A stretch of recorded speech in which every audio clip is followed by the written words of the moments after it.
पार्वती गोविंद स्मृति संसद पक्षर धनु संक्रांति रे कंबल सहित मुआ बंटन 8कड़ मेघा पंचायत चित्रकूट महावीर हनुमान मंदिर प्रांगण में कंबल बंटन कार्यक्रम अनुष्ठित हो जाए।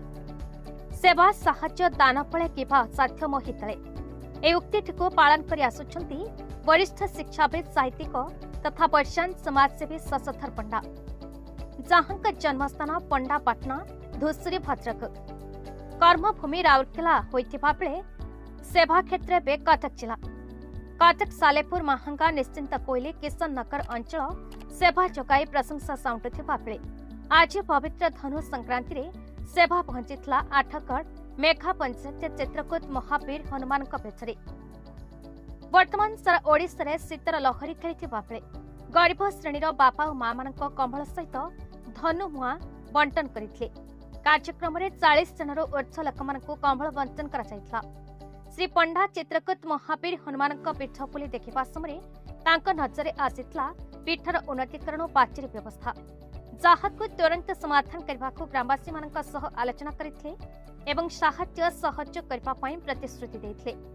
उच्च न्यायालय प्राक्तन अधीक्षक केशव चंद्र राउत निज अभिभाषण में कहते पार्वती गोविंद स्मृति संसद सेवा कार्य अति उच्च कोटीर सदा सर्वदा असह्य मानक साहाय्य सहयोगर हाथ बढ़ाई श्रीजुक्त शशधर पंडा।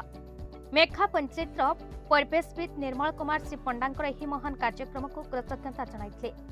चित्रकूट महावीर कमिटर समीर पकुड़िया पगरिडा हरिहर साहू छबीन्द्र सामल प्रमोद कुमार साहू कंबुनाथ स्वाई राजेन्द्र साहू आकाश साहू प्रमुख उपस्थित रही शीतवस्त्र बंटन में सहयोग करथिले। पंडा शिक्षाविद समाजसेवी साहित्य संगठक कटक 8गड़ ब्लॉक चित्रकूट शिला धाम महावीर हनुमान जयंती मंदिर प्रांगण में एक सेवा कार्य रखिलु। पार्वती गोविंद स्मृति संस्था अनुकूल ए वर्षर सप्तम कार्य कंबल बंटन कार्यक्रम एठार आम रखिलु। एठारे जे मुख्य थिले एवं दीपक कुमार षडंग निर्देश क्रमे से जो दिन दुखी अच्छा एकत्रित करी कमल बंटन कार्यक्रम आम रखिलु।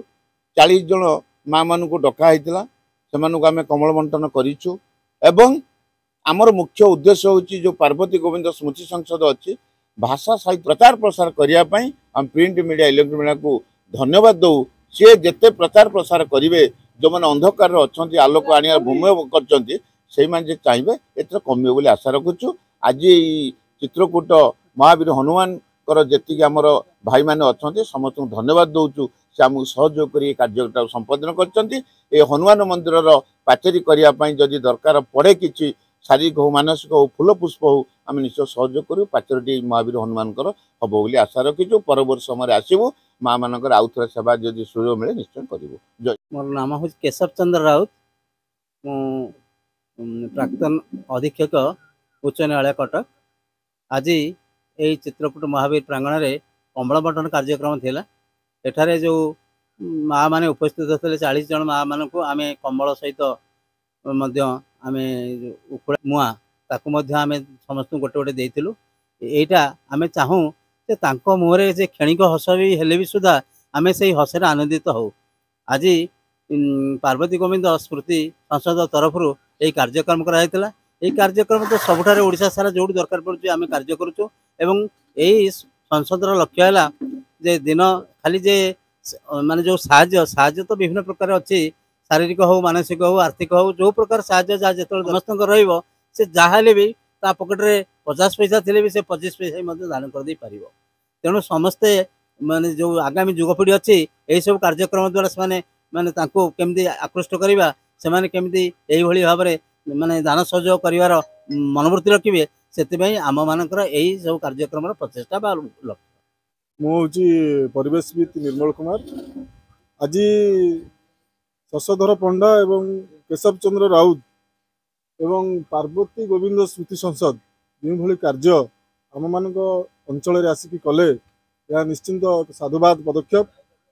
ईश्वर दत्त समस्त बुद्धि ज्ञान शक्ति प्रतिभा को मानव समाजर श्रेष्ठ कल्याण पाई विनियोग कर यही जो उक्ति प्रभु जीशु मानव समाज को देइचंती तार ज्वलंत उदाहरण ये भाई माने आज ये मो सामने करिकी देखैले।